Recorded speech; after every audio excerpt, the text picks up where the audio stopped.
नमस्कार विद्यार्थी मित्रांनो. तर आपण काल पाहत होतो प्रॅक्टिस सेट 1.1. तर त्याच्यामधले जे फर्स्ट, सेकंड, थर्ड हे आपले झालेले आहेत. फोर्थ तुम्हाला होमवर्कला सांगितलं होता. तर जेवढ्याने होमवर्क पाठवले त्यांनी व्यवस्थित केलेले आहेत. सगळ्यांचं होमवर्क बरोबर होतं आणि चांगलं वाटलं की सगळ्यांनी व्यवस्थित सोडवलेले आहे आणि सगळ्याला समजत आहे. तर right the following sets using listing method होता प्रश्न. तर त्याचे उत्तर मी फक्त सांगतो. All months in Indian solar year.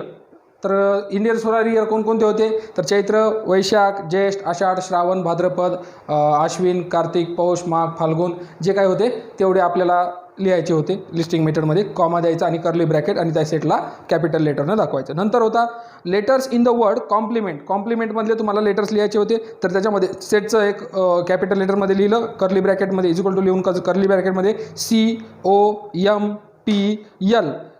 E. M येणार नाही, डबल आला म्हणून. ई डबल आला येणार नाही, एन आणि टी.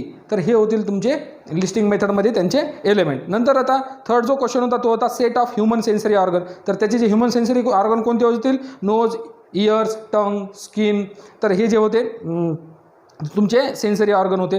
नंतर इयर्स आणि आईज. आणि नंतर set of prime numbers from 1 to 20. 1 to 20 पर्यंत जे प्राईम नंबर होते ते तुम्हाला लिहायचे होते. तर इथून सुरू होतात होते 2 पासून.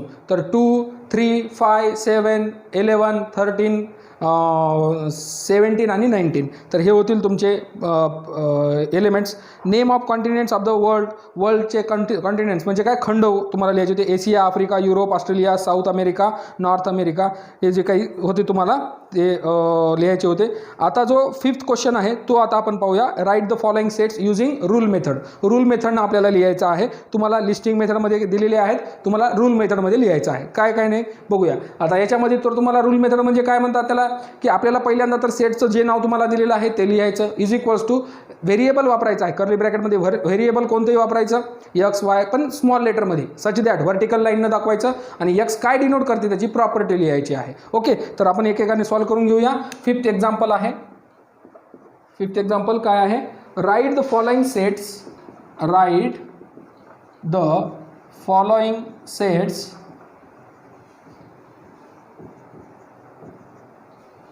using rule method. using rule method. तर फर्स्ट त्याच्यामध्ये दिलेला आहे. फर्स्ट ए हा सेट आहे. लिस्टिंग मेथडमध्ये दिलेला आहे 1, 4, 9, 1, 4, 9, 16, 25, 36, 49, 64, 81 अँड 100. तुम्हाला बघता क्षणी तुम्हाला लक्षात आलं पाहिजे आणि लक्षात आलेलं पण असेल. काय आहे सेट ए? काय दाखवतो? हे सगळे काय आहेत? परफेक्ट स्क्वेअर्स आहेत. ओके. बघितल्या आपल्याला लक्षात येतं 1, 4, 9, 16, 25, 36 हे प्रत्येकाचे परफेक्ट स्क्वेअर आहेत. 1चा स्क्वेअर, 2चा स्क्वेअर, 3चा स्क्वेअर हे सगळे स्क्वेअर्स आहेत. आता आपल्याला लिहायचं आहे. पहिल्यांदा काय घ्यायचं? ए हा सेट आहे. A is equals to x such that x is a perfect square number from जे काही पुढे लिहिता येतं. पण त्याच्याऐवजी आपण जर हे काही नॅचरल नंबरचा स्क्वेअर तुम्ही काल सांगितलं होतं n square. Okay. X is equals to n square where n is element of N असंही लिहू शकता आपण. म्हणजे काय? एन हा नॅचरल नंबर आहेत. N is element of N where n कसा आहे? पण एन हा 1 पासून 100 पर्यंत आहे. तुम्ही दोन्ही प्रकार लिहू शकता. 1ला आपण असं घेऊन एन आणि इथं काय आहे याला असं लिहू शकता. ओके. किंवा एन हे कसे आहेत? ऑल एन कसे आहेत? लेस दॅन म्हणजे ग्रेटर दॅन. आता जर आपण म्हणलं हे लास्टला जो आहे तो कसा आहे? 10चा स्क्वेअर आहे. मग हे काय होईल? 10 याला घेतलं आपण. ओके. याही पद्धतीने लिहिता येतं. किंवा तुम्हाला समजत नसेल तर याला असंही घेऊ शकता. ओके. तर ह्या गोष्टीचं लक्षात ठेवा. आपण 1 पासून ते 10 पर्यंत 1 आणि 10 आणि 10 पर्यंत हे जेवढे काही एन आहेत त्यांचा स्क्वेअर, त्यांचे स्क्वेअर नंबर आपण लिहिलेले आहेत. ओके. समजलं असेल असं वाटतं मला. काय केलं आपण? X such that x is square of natural number. N is element of natural number. Natural number हा कसा आहे? पण नॅचरल नंबर हे जे काही एन आहेत हे कसे आहेत? 1 पासून 10 पर्यंत. 1 आणि 10लाही घ्यायचा असेल तर इथे इक्वल्स लावायचा आहे. मला असं वाटतं की तुम्ही होमवर्क पाठवलेला आहे त्याच्यामध्ये चुका केलेल्या नाहीत. म्हणजे तुमचं उत्तर बरोबर आहे म्हणून मला असं वाटतं की तुम्हाला समजलं असेल. नेक्स्टकडे जाऊया. सेकंड. आणि इथं तुम्हाला हे सुद्धा करता येतं, n इज लेस दॅन एवढं जरी लिहिलं तरीही चालतं, कारण 1 पासून नॅचरल नंबर कुठून सुरू होतात 1 पासून. मग इथं लिहिलं नाही तरी चालतं, कारण आपण 1 पासूनच घेणार आहोत आणि 10 आणि 10 पेक्षा कमीवाले आहेत याचा अर्थ. तर हे आणि हे दोन्ही उत्तरं बरोबर आहेत. तर नेक्स्ट जो एक्झाम्पल आहे काय बघा, b इज इक्वल्स टू 6 12 18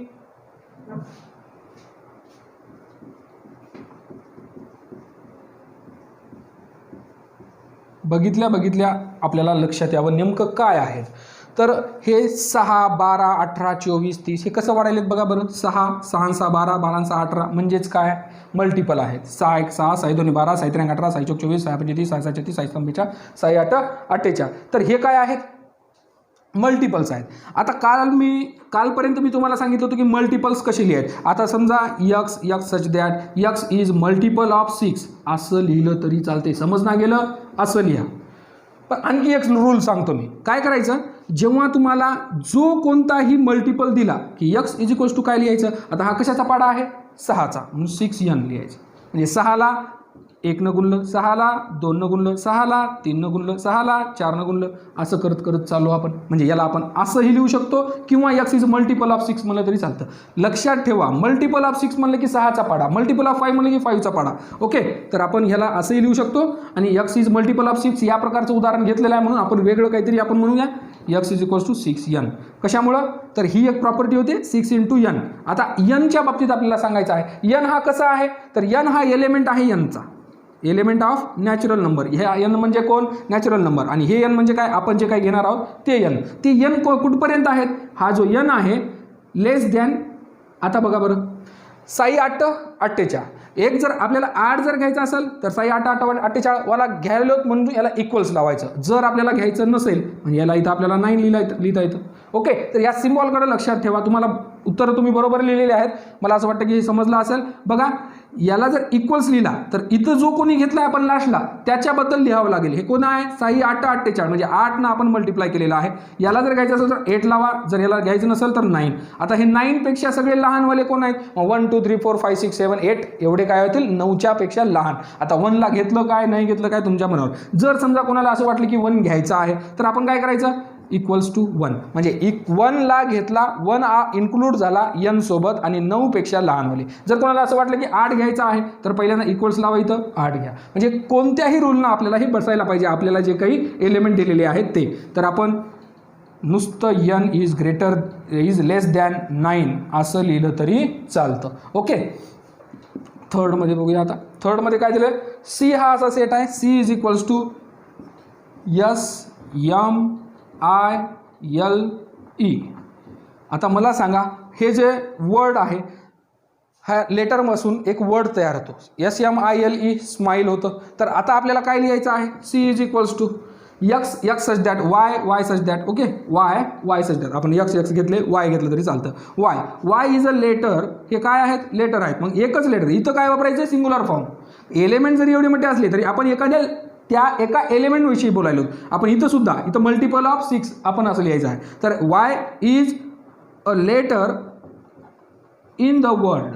आता आपला जो वर्ड आहे तो कोणता आहे SMILE. यापासून नेमका तयार होणारा शब्द कोणता असेल स्माईल, SMILE. दुसरी गोष्ट, इथं जर समजा स्मॉल लेटर दिले तर तुम्ही इथं स्मॉल लेटर लिहा, इथं कॅपिटल आहेत म्हणून कॅपिटल. ओके, सहसा आपण लिस्टिंग मेथडमध्ये करत असताना स्मॉल लेटर वापर असतो, त्याला आपण लोअर केस जे लेटर्स आहेत ते वापरतो. पण इथं जर आपल्याला कॅपिटल दिलं तर मात्र हे लिहावं लागलं, असं जर दिलं तर आपल्याला असंच लिहावं लागणार आहे. ओके, ज्या पद्धतीने दिलं आहे त्या पद्धतीने. आणि इथं इन्व्हर्टेड कॉमा द्या. जे काही आपल्याला एलिमेंट लिहायचे, ज्याचे एलिमेंट लिहायचे आहेत त्या वर्डला तुम्हाला इन्व्हर्टेड कॉमा द्यावं लागेल. ओके, नेक्स्ट फोर्थमध्ये काय म्हणले, D is equals to Sunday, Monday, Tuesday, Wednesday, Thursday, Friday, Saturday. सगळ्यांना लक्षात आलं असेल आता काय आहे ते डे इन अ वीक. आता आपल्याला काय लिहायचं मग, पहिल्यांदा तर जो सेट दिलेला आहे तोच सेटचं नाव is equals to curly bracket x म्हणा झेड म्हणा कोणतंही म्हणा z such that z is a day. Okay, हे काय आहेत? डे आहेत इन अ वीक, एका वीकमधले, इन अ वीक. अशा प्रकारचं एक्झाम्पल झालं होतं आपलं. नेक्स्ट फिफ्थमध्ये बघा x is equals to AET. Okay, आता बघा याच्यामध्ये हे दिसायला का बघा, तर यक्स सेट कसा आहे बघा. आता पहिल्यांदा AET याच्यापासून तयार होणारा EAT, ईट म्हणजे खाणे, तो होतो. मग आपण काय लिहायचा? X such that x is a word, is a letter in word EAT हा वर्ड आहे. ओके, आता आपली पूजा म्हणाली EAT नाही तर मला टी लिहायचे. टी होतो की नाही बघा, TEA, टी म्हणजे काय? चहा, तर टी सुद्धा होतो, TEA हा सुद्धा लिहिता येतो. म्हणजे आपण जो वर्ड होतो त्याच्यानुसार मग त्याच्यामधले सगळे एलिमेंट आता याच्यामध्ये आले पाहिजे सहसा. आता याच्यामध्ये जे दिलेले आहेत ते आले म्हणजे आपण लिहू शकतो. आता दुसराही वर्ड आपण जे की रिपिटेशन होणार नाही असा बघावं लागणार आहे. ओके, याच्यामधले मात्र सगळे एलिमेंट आले पाहिजेत त्या आपण जे काही लेटर तयार करणार आहोत ते. तर EAT म्हणा, टी म्हणा, कोणताही चालतो. तर आपण अशा प्रकारे पाचव्या क्वेश्चनमध्ये एकूण 5 क्वेश्चन दिले होते सब क्वेश्चन्स. तर हे 5 सब क्वेश्चन आपण व्यवस्थित घेतलेले आहेत. कोणाला आणखीन अडचण येत असेल तर मला व्हॉट्सअप करा, कॉल करा, विचारत राहा. तोपर्यंत हे लिहून घ्या. तर अशा प्रकारे आपण प्रॅक्टिस सेट 1.1 समाप्त केलेला आहे. त्याच्यामध्ये काय दिलं होतं, काय नाही, कशाबद्दल माहिती घेतली ती एकदा मी सांगतो. सेट म्हणजे काय, सेट लिहायचा कसा, डिनोट कसा करायचा, त्याच्यामधलं जे सिम्बॉल होतं ते काय वापरायचं. त्याच्या 2 मेथड होत्या, लिस्टिंग मेथड आणि रूल मेथड. लिस्टिंग मेथड म्हणजे काय, रूल मेथड म्हणजे काय, लिस्टिंग मेथडचा रूल मेथडमध्ये कसं लिहायचं, रूल मेथडला लिस्टिंग मेथडमध्ये कसं लिहायचं, ह्या सगळ्या गोष्टी आपण प्रॅक्टिस सेट 1.1 पर्यंत आपण समजून घेतलेले आहे. याच्यामध्ये आणखीन काही प्रॉब्लेम असेल तर विचारा. आता आपण जाऊया टाईप्स ऑफ सेट्स. टाईप आहेत, सेटचे काही टाईप आहेत. हे कशावरून डिफाईन होतात? त्यांच्या एलिमेंटवरून. एक लक्षात ठेवायचं, टाईप्स ऑफ सेट हे कशावरून वेगवेगळे होतात किंवा त्यांचे टाईप्स कसे पडतात सेटचे, तर त्याच्यामधल्या एलिमेंटवरून. एलिमेंट म्हणजे कोणते? कर्ली ब्रॅकेटच्या मध्ये कोण असतंय? एलिमेंट. तर त्या एलिमेंटवरून पडतात. समजा एखाद्या सेट आहे त्याच्यामध्ये एकच एलिमेंट आहे, तर त्याला म्हणायचं सिंगलटन सेट. त्याला काय म्हणायचं? Singleton set. सिंगलटन सेट त्याला म्हणायचं singleton set. A set consisting of, किंवा सोपं म्हणजे काय, a set having only one element is called singleton set. आता पुस्तकामध्ये a set consisting of a single element is called a singleton set. याच्याऐवजी आपण सोपी काय, a set having only one element is called singleton set. Okay, बघा singleton set, singleton. Okay, singleton set. A set having only one element is called singleton set.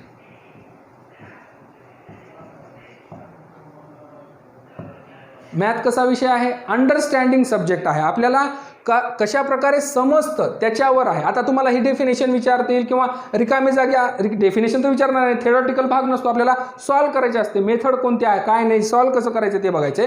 तर तुम्हाला एखादी वेळेस समजा हे येईल काय, फिल इन द ब्लँक्स येईल. पण असं काही नाही की त्याच्या बाबतीत विस्तृत लिहा.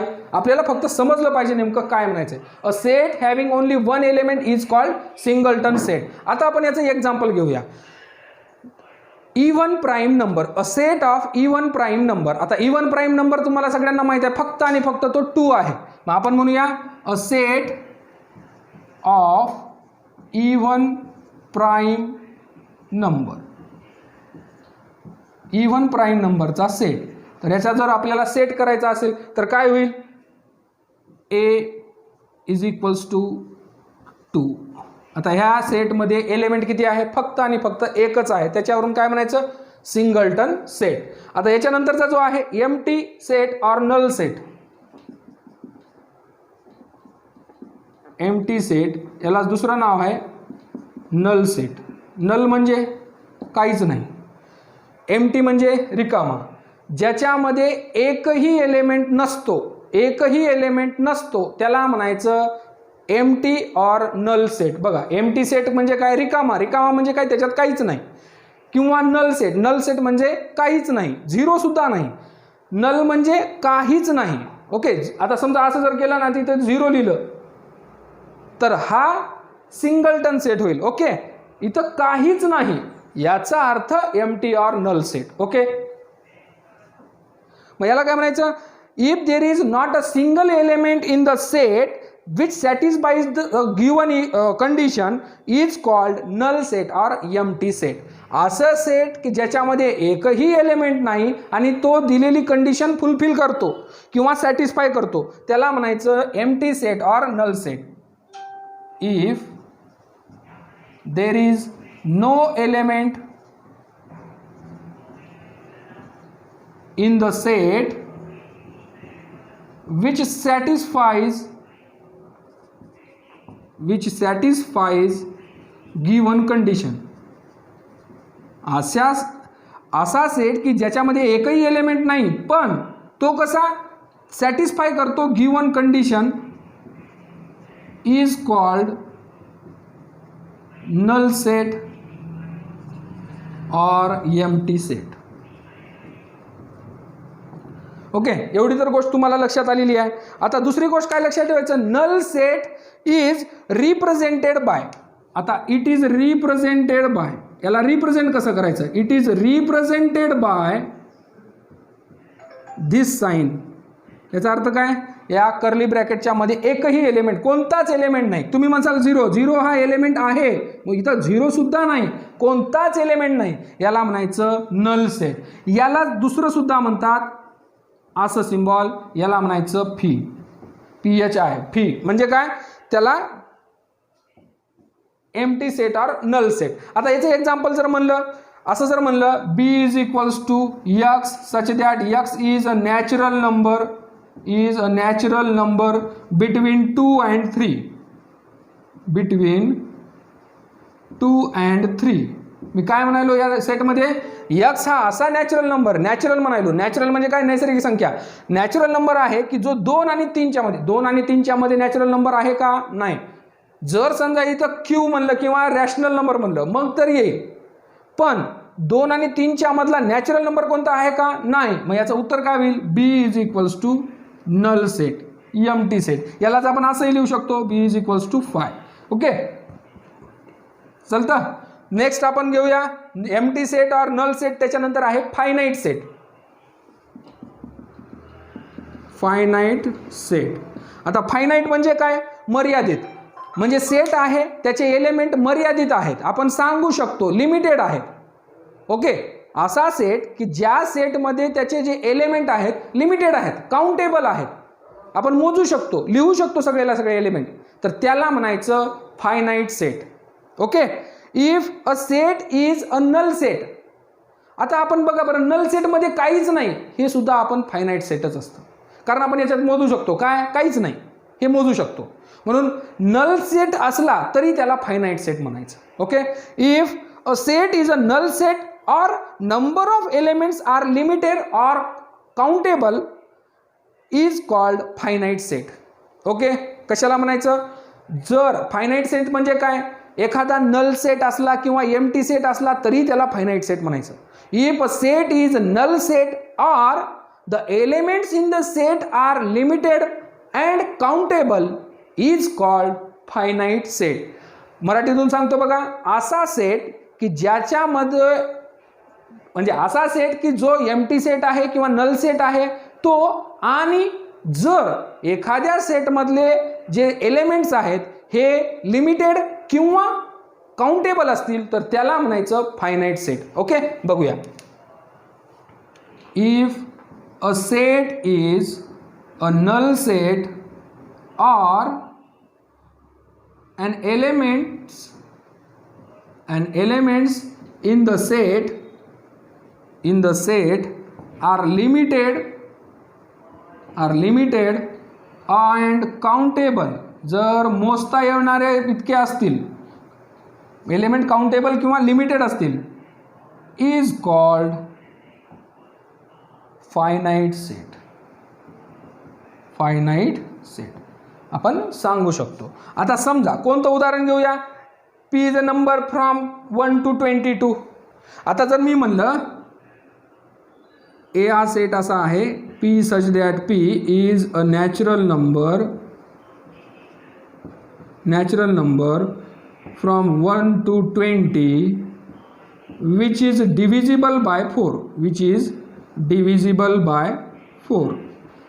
डिव्हिजिबल बाय 4 असणारे 1 ते 20 पर्यंतचे नॅचरल नंबर लिहायचे. काय लिहिसाल मग आता. ए इज इक्वल्स टू 4 डिव्हिजल म्हणजे कोणकोणते असतील. 4 1 4, 4 2 8, 4 3 12, 4 4 16, 4 5 20. आता बघा आपल्याला काय म्हणलेलं आहे. From 1 to 20. आता 1 to 22 म्हणलं तर 20 येईल. याचा विचार नंतर आपण त्याच्या अगोदरच केलेला आहे. ओके. मग फ्रॉम म्हणल्याच्या नंतर 22च्या आतमधले घ्यायचे. 20 म्हणलं तर 20 पण घ्यायचा. ओके. तर हे झालेत. आता बघा याच्या जे एलिमेंट आहेत 1 2 3 4 5 आपण मोजू शकतो. 10 15 जेवढे असेल मोजू शकतो. म्हणजेच त्याला म्हणायचं finite set. If a set is a null set or the elements in the set are limited or countable is called finite set. म्हणजे असं सेट की ज्याच्यामध्ये आपण काउंटेबल आहेत, एलिमेंट जे आहेत ते मोजू शकतो, त्याला म्हणायचं फायनाईट सेट. दुसरी एक गोष्ट लक्षात ठेवायची. जर समजा डॅश डॅश डॅश डॅश केलं पुढं, याच्या पुढं आहेतच समजा, जर मी फक्त एवढंच म्हणलं असतं natural numbers which is divisible bye 4, तर भरपूर असतील, आता अनकाउंटेबल असतील, तर ते मात्र राहणार नाहीत. ओके. पण आपल्याला इथं लिमिटेशन आहे 1 to 22, त्याच्यापैकीच आपल्याला घ्यायचे आहेत. म्हणजे एलिमेंट्स काय झालेत. फायनाईट झाले. म्हणजे त्याला काय म्हणतात लिमिटेड एलिमेंट्स आहेत, काउंटेबल आहेत, आपण काउंट करू शकतो, म्हणून याला म्हणायचं फायनाईट सेट. याच्यानंतर असेल इनफायनाईट सेट. इनफायनाईट म्हणजे काय. अमर्याद, जे आपण मोजू शकत नाही, भरपूर आहेत, त्याला म्हणायचं infinite. If a number of elements in a set is unlimited and uncountable. Limit नाही, त्याला मर्यादा नाही आणि मोजू सुद्धा शकत नाही, असे जे एलिमेंट असतात त्या सेटला इनफायनाईट सेट असं म्हणायचं. बघा इफ इथं फक्त आणि फक्त नल सेट तर राहणारच नाही. And elements in the set are unlimited and uncountable, एवढाच आहे. इफ a set having किंवा if number of elements, if number of elements in the set are unlimited and uncountable is called an infinite set असं म्हणायचं. Okay. आपण जर घेतलं example जर म्हणलं तर A is a set of natural number, तर नॅचरल नंबर अनकाउंटेबल आहेत, भरपूर आहेत. A is a set of whole number, uncountable आहेत, अनलिमिटेड आहेत. म्हणून आपण काय लिहू शकतो.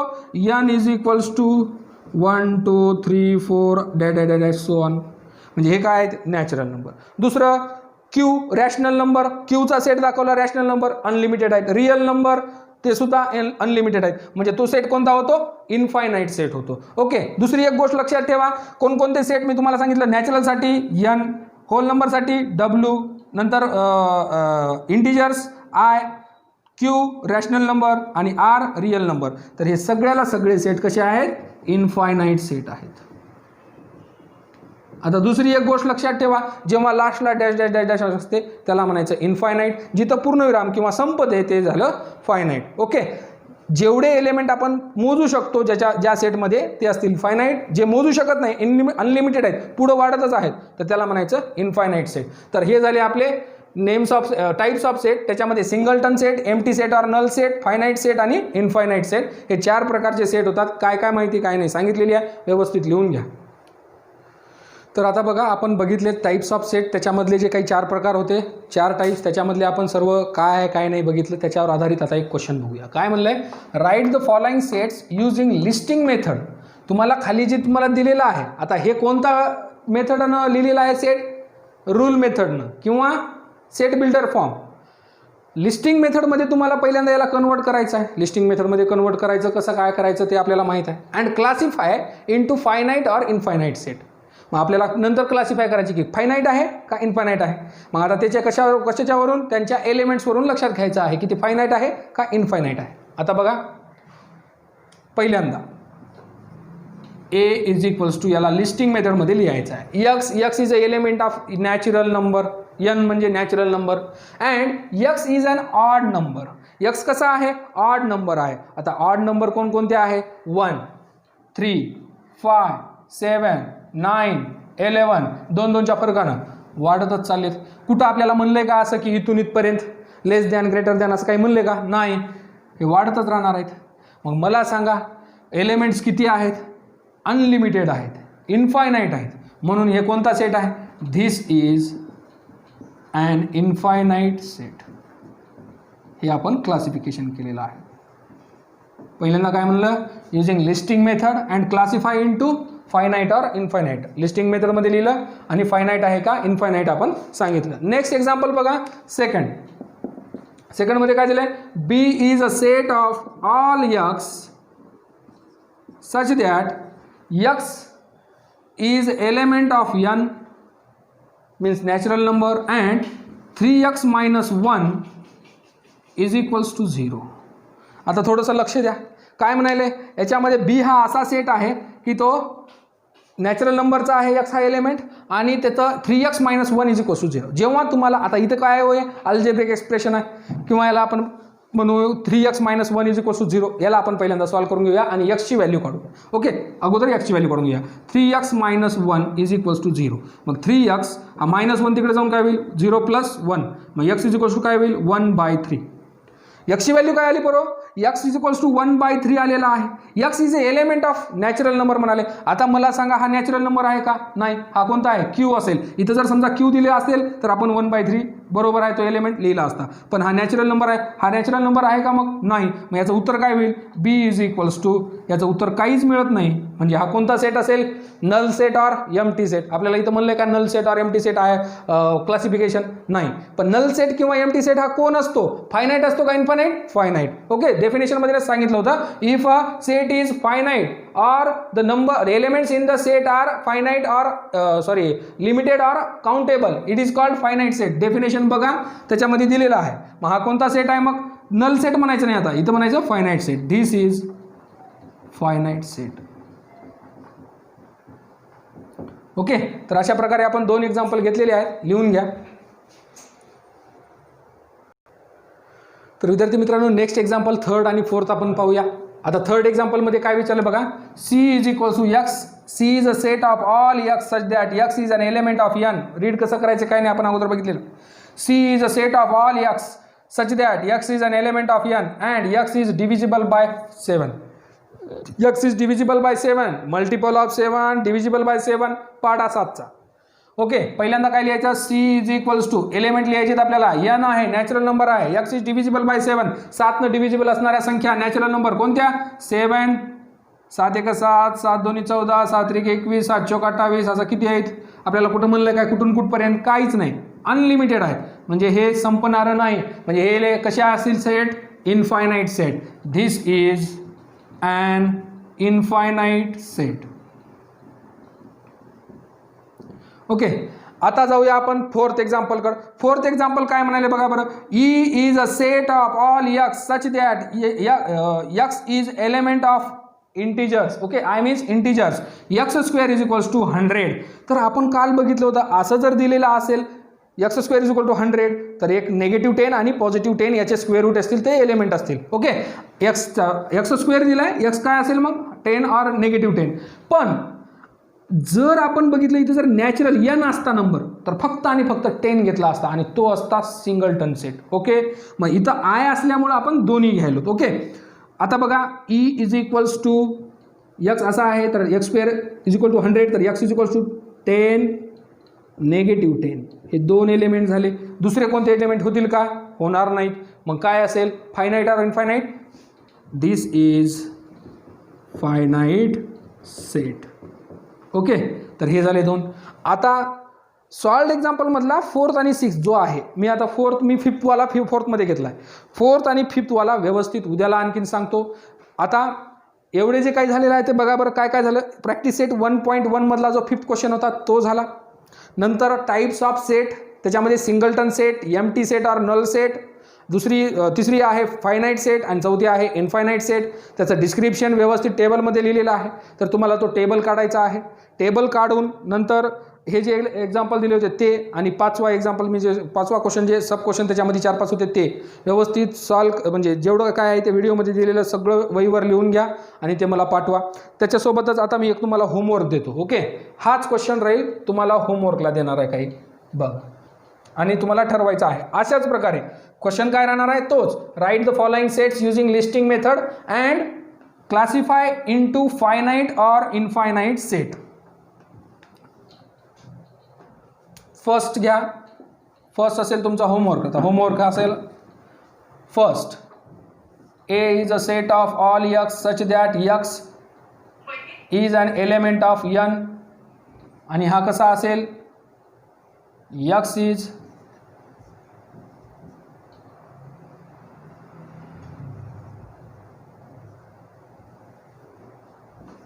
सगळ्या, आता मी काही सांगणार नाही काय काय काय नाही, व्यवस्थित करा. नेक्स्ट सेकंड लिस्टिंग मेथडमध्ये करा आणि फायनाईट आहे की इनफायनाईट सांगा.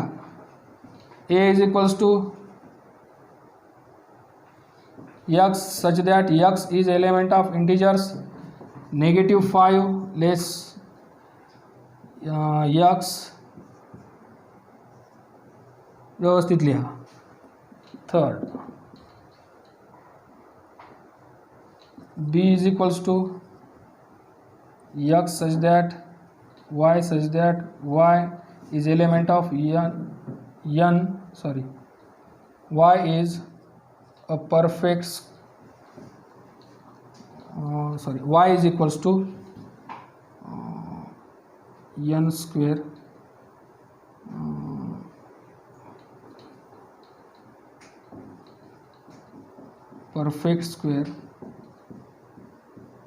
परफेक्ट स्क्वेअर आहे y हा, आणि y कसा आहे बघा,